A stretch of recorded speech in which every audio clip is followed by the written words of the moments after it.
ഇത് 1000 മാസങ്ങളെക്കാൾ പുണ്യമായ ഒരു രാത്രിയാണ്.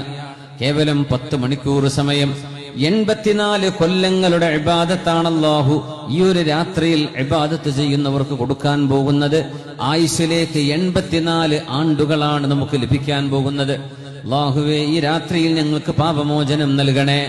ആയിഷ ബീബി റളിയല്ലാഹു അൻഹ ഹബീബായ നബി തങ്ങളോട് ചോദിച്ചുവല്ലോ, നബിയെ, ഏതാണ് ലൈലത്തുൽ ഖദർ എന്നറിയാൻ എനിക്ക് സാധ്യമായാൽ ഞാൻ എന്താണ് നബി അല്ലാഹുവിനോട് ചോദിക്കേണ്ടത്? ഖാല, ഹബീബായ തങ്ങൾ പറഞ്ഞു കൊടുത്തല്ലോ, ഖൂലി, ആയിഷ നിങ്ങൾ പറഞ്ഞേക്കണമേ, അല്ലാഹുമ്മ ഇന്നക അഫൂൻ തുഹിബ്ബുൽ അഫ്വ ഫഅഫു അന്നി. അല്ലാഹുവേ, നീ പാപങ്ങൾ പുറത്തു കൊടുക്കുന്നവനാണല്ലോ റബ്ബേ, പാപങ്ങൾ പുറത്തു കൊടുക്കുന്നത് നിനക്ക് എത്രമേൽ ഇഷ്ടമാണല്ലോ. ഫഅഫു അന്നി, അതുകൊണ്ട് എനിക്ക് മാപ്പ് തരണേ എന്ന് ആയിഷ നിങ്ങൾ അല്ലാഹുവിനോട് ചോദിച്ചോളൂ എന്ന് മഹാനായ അഷ്റഫുൽ ഖൽഖ് റസൂലുള്ളാഹ്